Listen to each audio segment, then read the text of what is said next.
Praise be Jesus Christ and Mary Immaculate. Welcome to this 22nd Sunday in Ordinary Time. We're going to read from the Gospel of Luke, chapter 14, verses 1 and then 7 through 14. In these past Sundays, the Gospels have been showing us how difficult it is for those who possess much to save their lives. Jesus warned us again and again that riches and possessions can sometimes possess us and therefore become obstacles for God. Today, the gospel goes even deeper. Jesus speaks to us not only about the danger of possessing things, but something that happens to us even more subtle: the temptation to calculate and possess relationships for our own advantage, using relationships for our own advantage.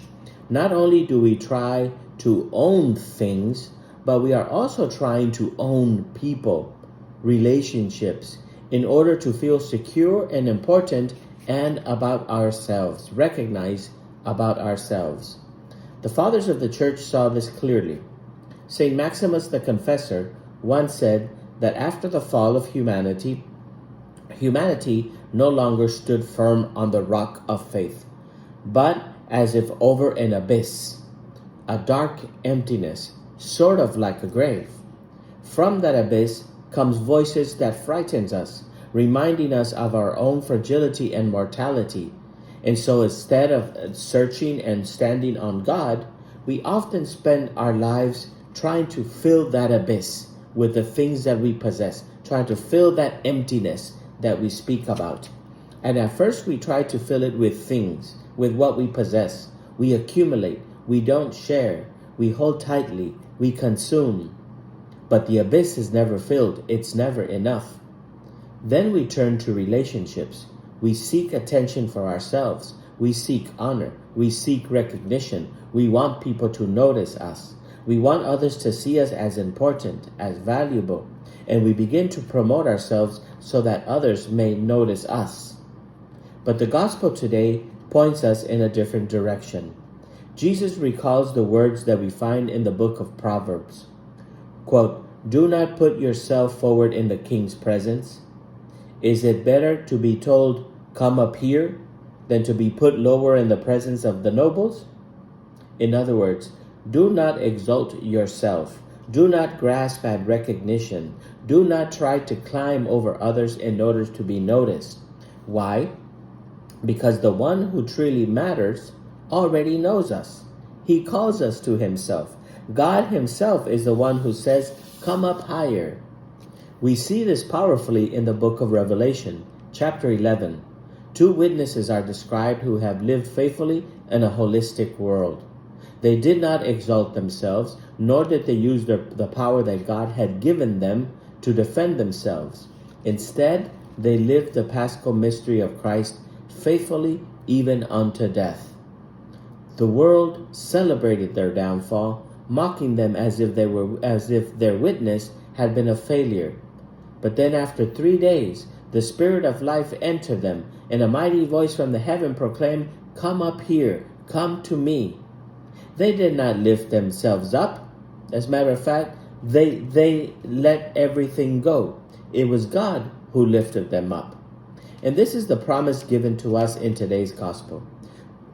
In Luke's gospel, Jesus tells us that when the master finds his servant faithful, he will seat them at the table and he himself will serve them. Imagine that.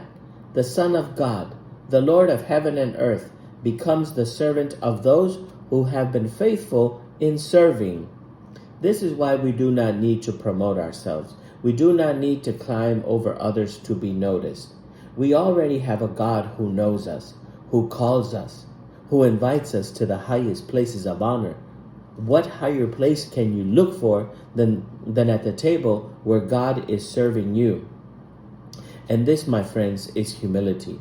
Humility is not making ourselves small so that others will pity us or praise us.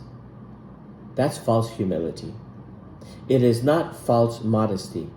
Humility is the ability to see ourselves not with our own eyes, but with the eyes of the Father, through the eyes of Christ.